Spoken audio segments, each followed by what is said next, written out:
All right, so here we are again today, the Jason and Peely Project. I am super excited for today's guest. We have John Walsh on the show. Hey, John, how you doing? Jason, how are you? I'm doing great. You doing good today? I'm doing great, and I'm excited to talk to you. I mean, it's quite a story here. So you started out your adult life homeless, really rewrote your story, became an executive at Disney and Madison Square Garden, and you have a book coming out that you're really talking about how you have a life of over 29,000 days and make 35,000 conscious and unconscious choices per day. And you have the choice to make these thoughts count, right? And so welcome. And, you know, I want to ask one question before we get started, but you worked at two places, Disney and Madison Square Garden, that are really feeling the effect right now of having really their core business being limited. As an executive, when you were in that role, how do you think you would be looking at the business right now if you were still in that place? And I was at Madison Square Garden when it happened. I just recently left. So I was up there when it all happened. And, the NBA and the NHL stopped playing. Yeah. The concerts stopped. Everything came to a stop and revenue became zero at Madison Square Garden. And you really do a couple things as an executive. The first thing is you prioritize the work that's happening, what's really important versus not. We then prioritized our people, probably in reverse order. We prioritized our people first, like how do we take care of the employees and everything first, and then it was the work, and then it's really focusing on the customers and how do we think about the business differently. It's interesting because it is a mind shift overnight, literally like overnight, right? And it's pretty interesting, but I don't know. And it's good to have a team around you because you can't do it by yourself. So we were lots of meetings, lots of discussions, lots of what ifs. It's one of those narratives that in any business, not many times do you set the narrative that, okay, just in case we have zero revenue, do we do this, right? But the entrepreneurial spirit is quite the opposite, right? So lots of times you start out the experience and now you're CEO of StandOutX, which you've now created, helping young individuals being able to make better choices. And that's an environment where it's that learning curve, right? So you're going the opposite cycle, which I love because we talk about that a lot on our program, is that the days are not going to be every day a perfect day, and it's our choices how we want to look at the days that they're not. So what was the draw to leave your executive roles at Madison Square Garden and at Disney to move here? What was it? I would love to say that there was an aha moment, and I think a lot of people you talk to had this kind of aha, right? And for me, it wasn't. For me, it was a gradual decision over time, very thoughtful decision. Through my job, you could see the opportunity for kids, for students, young people. I did a lot of speaking at schools, and I did recruiting for Disney as well as part of my executive role. And so I would see this immense talent coming out, but they just weren't ready for life after school. And having 3 kids myself, and then I know you and Billy have 3 kids as well. You start thinking about their future, right? And I think all that sort of came together to say, there's a lot out there in the thought leadership, self-help space, but no one's really focusing on students and young professionals. It's really about, once you get later in life and you're really lost and that kind of help, and that's where the money's being made. And so it became an opportunity in my way of giving back. And I asked myself a question once, I was like, how do I want to be remembered? And I didn't want to be remembered. No one's going to remember me as a senior vice president for Madison Square Garden, but they might potentially remember me if I could impact, young lives. And so an opportunity presented itself, and I took the risk to make the choice. No, I mean, that's just a wow statement right there, because so many times we think that there has to be this aha moment, like, aha, I need to do this, right? But I couldn't think of that in my life too, right? It gradually becomes clear that this is something that needs attention, right? And I was listening to the guy Roz show I'm linking at, where he has entrepreneurs who have started products, and generally for that point, it's someone who sees a problem and then looks to provide that solution, right? And we all have that thought throughout our day, right? I may see something, today that I thought of 5 years ago, but it's I didn't take the choice. Someone else went out there and took the risk to take that step. So for someone who's in that position today that sees a potential thing that needs to be addressed, what were some of the points, like risk versus, that you weighed, that you said, okay, I'm going to jump into this, I'm moving? Was there a few points that you identified that for you and your family made the absolute right choice right now to go in this direction?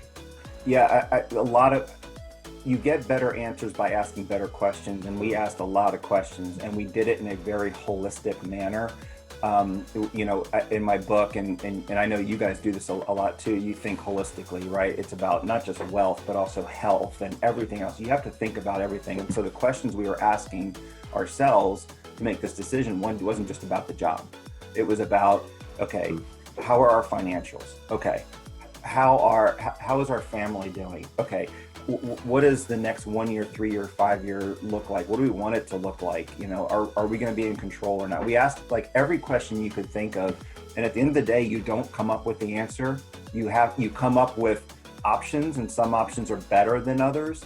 And so we ended up, you have to take the risk. At the end of the day, you could ask all the questions, but you won't get that one answer. You'll get optimal, like better choices. And we just had to make a choice, and we decided that for our family at this time, for what others needed, we made the choice, because we always knew, no matter how, and I'm not young anymore, but we always knew that you could pivot.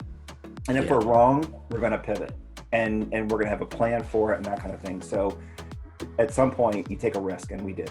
I love that. And it's one of the things that pops in my head a lot, is that there's action and inaction, and action may not get me to the desired result, but inaction will never get me anywhere. Right. And so it's that choice that for so many times we think about things, and just asking yourself the right questions is so huge. And even how do you want to be remembered is just an ideal question.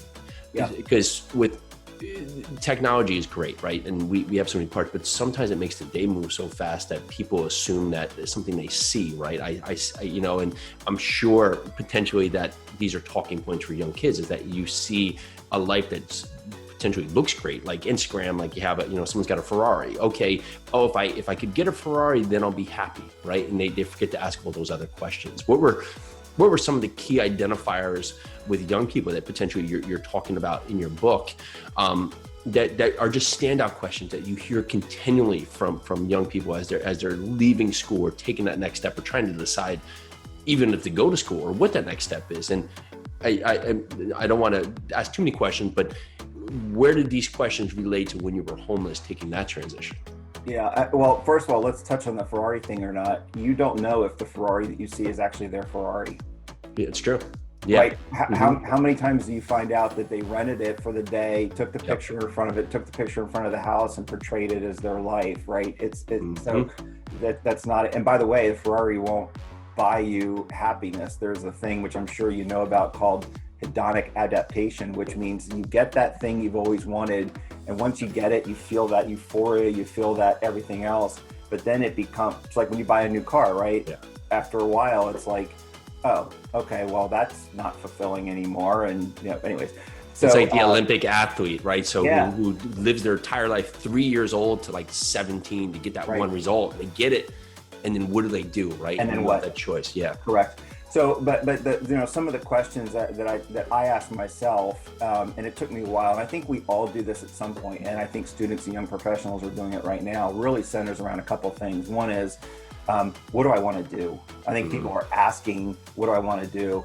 I think they're also asking, what's my purpose in life? And we can touch on that separately, because I've got a hypothesis on what our purpose is that's in the book. They ask the question, what should I do now? Tell me what to do. Like, one of the things I'm seeing a lot right now is there's a, I don't want to call it entitlement, but there's almost like I don't know what to do, but if you tell me and you help me and you walk with me, then I'm going to go do it, right? And so there's that. And then ultimately they get to the question, which is, who am I? Who am I about? What am I? I know you've had other guests on the show talk about the one way to solve a lot of things is it's point A and point B. It's who you are today. What are you good at? What do you like to do? What do you not like to do? All that. And then where are you going? It doesn't have to be specifically like some people they know when they're 3 years old, they're going to be an Olympic athlete. Like yeah. I would argue don't do that because then they're the life beyond, right? What is it? But, deciding what it is that you're kind of moving towards without a precision point, right? I think those are the questions that they're asking. And what's interesting though, Jason, is that as much as they're asking the question, here's what I found. And I do speeches all across the country. I go to schools all the time. I did one at the University of Florida just this past Friday for 300 students talking about careers and jobs and things. And what's interesting is as an executive with Disney, even in my role now, I've offered to I can help you get a job or I can help you think about your career or I'll do a one-on-one coaching with you or whatever else. For every 100 people that I talk to, 10 might send me an email thanking me. 1 will actually follow up. And so it's really interesting that they're looking for this help and they're looking for answers. But when the opportunity presents itself, they're not walking through the door. It's Tim Ferriss has a relatable thing where he calls it the 50-40-10 principle, where if I was to tell you give you the keys to the kingdom, right, and tell you everything you need to do to make everything you want happen in your life, 50% of people will do nothing with it. 40% of people will maybe try and give up, and the other 10% of people will do it and do it better than you, but hopefully bring you along further so you can get to that next step, right? Exactly. Yeah. Exactly right. Yeah. So I think what we're trying to do with my company and the team we have here is we're trying to help. If we can do at least a couple things. One is maybe we can it's really about discovery, preparation, optimization, and then getting the benefits. So if we can just help ask the right questions to get you to discover certain things, that's great. I mean, just better awareness leads to better choices, leads to better results. So if we can just help with awareness, they might not have to take that action, but just getting people to think differently and being aware and getting some of these answers in their head. Then for that select few, like you talked about, we will help prepare them. Like, okay, so there's some that okay, great, I got the information, they won't do anything with it, but at least maybe it might help them down the road, you don't know. Correct. But for the ones that are willing to take the journey, okay, we're going to help you prepare. Like we're going to take 10% and we're going to help prepare you, whatever. Mm-hmm. And then there's the 1% that is like, I'm going to do everything you tell me to do because I want to be the best of the best. Yeah. That's where we're we'll help you optimize. And that's where StandOut really comes from, is people that kind of work through that progression. So that's really what it's all about. I find that, the questions here, what do I want to do and what's my purpose and who I am? I've asked myself those questions as a young person, and maybe I was overstated to think that I should have the answers. And sometimes you have people around you who tell you, you should know what you're doing, but did those people know what they wanted to do at that age when I was at that point? No, they didn't. So it's always it's a question that evolves, right? Because especially as things rapidly change, that, what I want to do when I'm 15 or 16, it may not even have been created yet, right? The role may not even have been there for me to even do it, right? So when you talk about finding your purpose, you said you had a hypothesis. What is it? My hypothesis, and let's put a pin on what you said, because we're asking ourselves the wrong questions about the future that hope maybe we'll come back to. But so my hypothesis, we're all looking for the purpose. We're looking for that one needle in the haystack, right? And you started earlier by talking about, we make all these choices. We make a decision. We make a choice or a decision every 2 seconds, what to do, what not to do, or how to respond to something. And so in 30 something plus thousand choices in a day, there's 8 billion people in the world. How unfair is life if there's only one purpose, like one thing that you were meant to do, right? So I do believe that there's one thing, but I believe that we all have the exact same. Here's my hypothesis to answer your question. We all have the exact same purpose, every one of us. And life actually tells us this. So here's our purpose. Our purpose is we were here to be the best person that we could be. So we all have talents, we all have whatever else. So we are here to maximize who we are. The second thing is we have a responsibility to assume a leadership role to help others be their best. And then the third is make the world a little bit better than you found it. That's it. That's your purpose. And we're all here to do that. So think about it from this perspective. If you hire someone, you're interviewing somebody for your company, what are you looking for? You're looking for someone who's the best at the skill that they have. You're hoping that they're a future leader in the organization, and then that they're going to make your company, your process, your customers a little bit better. Think about life. Your first part of your life, from when you're born to 20 or even beyond, is you're trying to figure out who you are. Then later, and this is just in the natural world, and then later you assume a leadership role in your company, as a parent, as a friend, in your community. And then at the end of your life, you always ask, did I have meaning? Did it mean something? So what my argument is, we're all here to have the exact same purpose. That's it. But what we have to do is we have to find our mission to fulfill that purpose. And the beauty of that is there's never one mission. Your mission could change over time, but as long as you're approaching every day, I ask myself 3 questions every day. How am I going to be my best today? Who needs me? Who needs my leadership today to be their best? And what thing am I going to do today to make today in someone's life a little bit better? And I ask that question every single day, and that's the purpose. I live every single day. My mission changes. My mission was working for Disney and helping people have these magical vacations, right, to escape the realities of life. Yeah. And then my mission was working at Madison Square Garden and helping with sports and everything else. Now my mission is students and young professionals. Like, your mission has changed, right? Think about what you and Philly have done. Yeah. So, but as long as the purpose is always the same, you're grounded in this comfort of being grounded in a one single purpose. And by the way, if you look back at your life and you ask yourself those 3 questions and you say, was I the best that I could be? Did I lead to help other people? And did I make a contribution to this world? You're going to be so happy at the end of your life. So one purpose, multiple missions. Yeah, I wish there was someone like you when I was younger asking me these questions, because we have a habit of complicating everything, right? We want it to be complicated, even if it doesn't have to be, just for the sake that if it seems complicated, it must be something that we need, right? And so, correct. And lots of the questions that get asked of younger people, they complicate the matter, right? So, well, you need to pick a major in college that's going to be your future, and it's at this point where you're not even evolved to even be able to make real, true decisions. So there's a lot that's put on the younger generation to come in there. And for me, I know it's been that evolution to where I am today, right? So I couldn't go back and give myself, if I was to say like anything I told myself like that I know today to my younger self, it probably wouldn't be beneficial, because I wouldn't be ready for it at that point, right? So I was ready for what I got at that moment, and I took from where it was. And could I potentially steer myself in a different direction? Sure. But what I do think is really imperative to this talk is that, you talk about having 35,000 thoughts a day, right? And I believe a lot of them repeat, right? So like 90% of them repeat.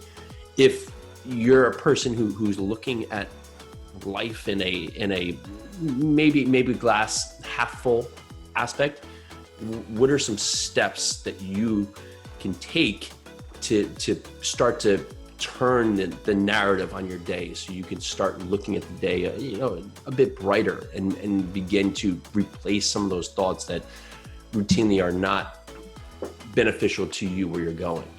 I think there's one major thing, which is getting ahead of your day.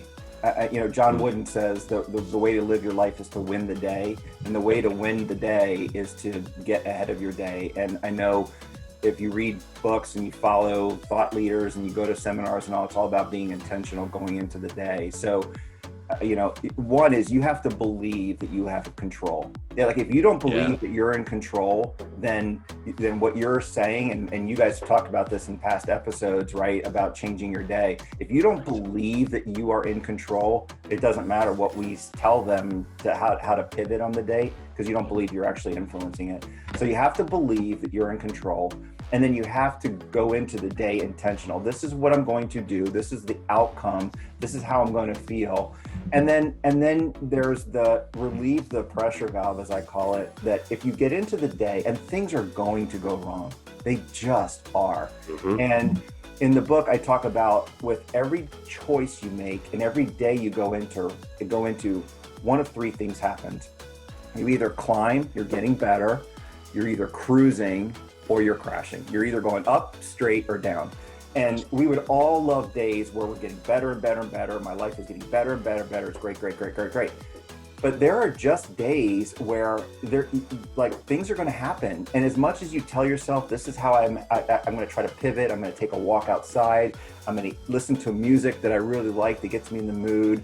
I'm going to talk to my good friend. I'm going to enjoy a food that gets me happy. There's a lot of things you can try to do. But at the end of the day, it's just understanding that there just might be a day where you just have to break even. And that's okay. It just really is okay. As long as you don't do the third, which is you start walking down a path where it's negatively impacting you. I like to think about it as like the NCAA basketball tournament.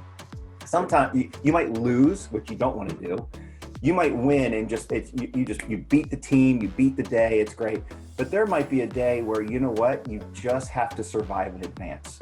And it's okay. It's like we don't feel the pressure that you have to make every day this positive, super. There's sometimes where you just need to say, this is one of those days I just need to get through it. Yeah. I'm going to protect against the downside, but it's okay that I don't hit the upside and relieve that pressure on yourself. I love that. You can appreciate the good days then, right? And so if you can keep yourself at a plane, it's like if the sun was only up and the sun never went down, then you would never appreciate the sun because it would always be there. And there's a lot. Sometimes the kids and I would just sleep on the floor just for the sake of it, right? And because you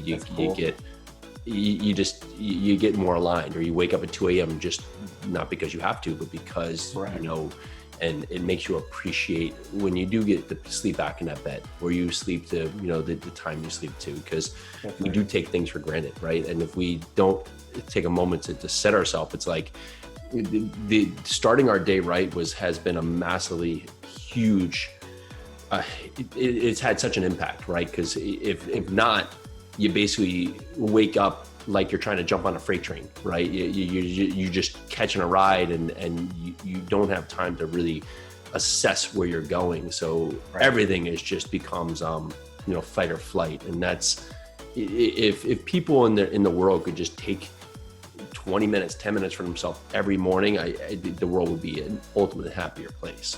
And I would argue 10 or 20 minutes on the back end of the day too. You have to really book in your days, because I think whatever you do the night before preps you and primes you for what you're going to do the next day. As great as your first 20 minutes are that, in the morning, you've already preconditioned yourself. It's just like a runner who wants to go running. You don't want to. The one that sets their clothes out the night before, or maybe even sleeps in their running gear, that. I know you did that. You did the endurance run and all.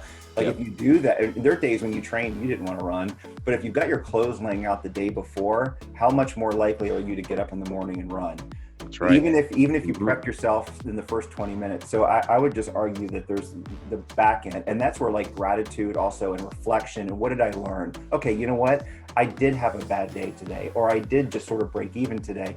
Why? What could I have done differently? How am I going to improve it tomorrow? Right? Yeah. And I think asking those questions prepares you for the next day. And by the way, we look so myopically at the day without looking at the kind of the longer term. You might have a bad day, but think about, no one's going to have a great day, right? Mm-hmm. But if you have two good days, an average day, 2 good days, a bad day, 2 good days, an average day, and you look at it and you look at the week that you had, you're like, actually had a pretty good week, because I went from here to here, even though I had an average day so I think taking a more longer term perspective helps a lot too. That's huge. And as you go through life, you start to understand, okay, is what's happening to me right now such a big deal? Am I going to remember this in a week, a year, 5 years? And that can give you more grace, because there's points I remember I grown that things would happen that you would think are like the end of the world. And if you look at them now, they're not even a blip. I probably can't even remember them, right? But at that moment, they seemed so important because I hadn't built the mental fortitude to just ask myself the right questions. And that's right. A lot, what you say, it's so clear, and hopefully I know the message will resonate with younger kids, because you can ask these questions. Even any person can ask these questions, just simply to start your day and to end your day. And if you can do that, just keep the bigger picture in line. I mean, the payout is going to be tremendous, right? And there's not one where it's going to be an ultimate, here's your medal. No, this is going to win you your life. That's right. I mean, and ultimately we're lking for answers, And that's part of the problem, is because we're looking for answers and they're hard to come by. Yeah. What you really should be looking for are the right questions. And like when you think about, like we talked earlier about what do you want to do with your life? Yeah. Like people want the answer. They're asking the wrong question, right? They're asking the question of what do I want to do with my life? Yeah. But they shouldn't, like they're starting with the job first. And what they should be asking are questions like, what kind of lifestyle do I want to live? Yeah. Who do I want to be around? Like, who do I want to have around me? Even asking questions of like, what climate do I want to live in? Do I want a long commute or not? Like, you ask yourself more of these questions about your life, because you work 10 hours, like let's say you work 10 hours a day. There's still 14 hours of the day, and then weekends, right? So a lot of times, I don't know if you've seen this graphic, but it's like a square with a circle in it. And many times what we do now is the job is the circle, and we try to fit life around the remaining edges. But instead, what we should be doing is, in that circle is your life. And once you determine what life you want, then you find the job that builds around that life, right? And I think if we ask the better questions about your life and how you want to live and how you want to feel, who you want to be, then you can take a step back and say, okay, given those parameters, what job am I good at, that I'm going to enjoy doing, that I can get paid for, and that I can contribute, the world needs. Yeah. Now let me go find a job that fits that, versus doing it the other way around. That's huge, right? Learn to ask better questions, get better answers. Correct. That's incredible. So, John, tell us, name of the book. How do we find the book? When's it going to be available? It's out now. Awesome. It's called the StandOut Experience, and it's available on Amazon right now. I think you can actually get it on BarnesandNoble.com too, but it's mostly on Amazon. We're so proud of it, Jason. I'm not a writer. I'm a finance executive, right? But I've got, my journey from homelessness to now, and I've been interviewing people. I've read hundreds and hundreds of books. I've gone to you name the seminar, I've been to it, right? I've been to Robin Sharma's and Tony Robbins and Brenda. Like, I've been to all these, right? And I took all that information and put it in the book. And I'm really proud, because like, you're super nervous putting a book out there, right? And who am I to write a book? Jason, it went bestseller on day one. Wow. In 4 different categories. So they're like micro categories, but it went bestseller, and it's still out there in bestseller in some categories like business guides and things like that. So we're just super, super proud of it. And it's kind of everything I'm going to build my business around, that we are building the business around, is based on that book. So we're really proud. I hope people read it. And at the end, it's interesting, because it's a framework for, one thing I found is that there's so much information out there, is how do I make sense of it all? How does it tie together? My wife loves doing puzzles, and you get that piece, that nugget of information, and it's great. But then it's like, well, how does this fit into what I heard yesterday, or the book that I read, or whatever? So this book is sort of the framework that allows everything to tie together. And then at the end of each chapter are prompts for the future, and then prompts for what you do. It's asking better questions, prompts in the day for each of those steps of the journey, to help people start doing this discovery process. I'm so super proud of it. Just amazing talk. I love the message. I love how you put it together. It is actionable, and that's what we need, right? Because sometimes we get information on us and we don't know how to use that information. I know the book, it's having a massive reach. Hopefully we'll get you a bunch more listeners and readers from here. And really, thank you. This has been a ton of fun. Best place to reach you is the StandOut Experience, or StandoutX. My website is StandoutMovement.com, not but it's www.standoutmovement.com, because we're trying to build a movement behind this idea of standing out. I'm on LinkedIn. It's probably on John Walsh. If you pull up, and even if you John Walsh StandOut on LinkedIn, you'll find it. And then I'm really big on Instagram. It's all together, John Walsh _standout. So I will post, new research that we've come up with, ideas for standing out. We're posting prompts. We're taking some of the best articles for things, and we're putting them out there and saying, here's something you should think about today. And so that's really probably the best way to follow me.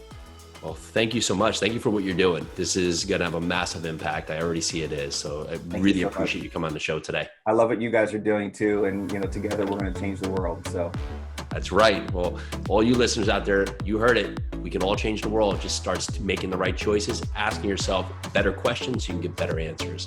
Thank you so much to John Walsh. Thank you to all of you that are listening. We'll talk to you shortly. Bye now. Join us for your second cup of coffee every Monday through Friday at noon. Live every day, bringing us our best content we've done so far. Super excited, super engaging, bunch of great guests. We're here to answer your questions, and we so appreciate you listening. Make sure to check this out. Can't wait to see you.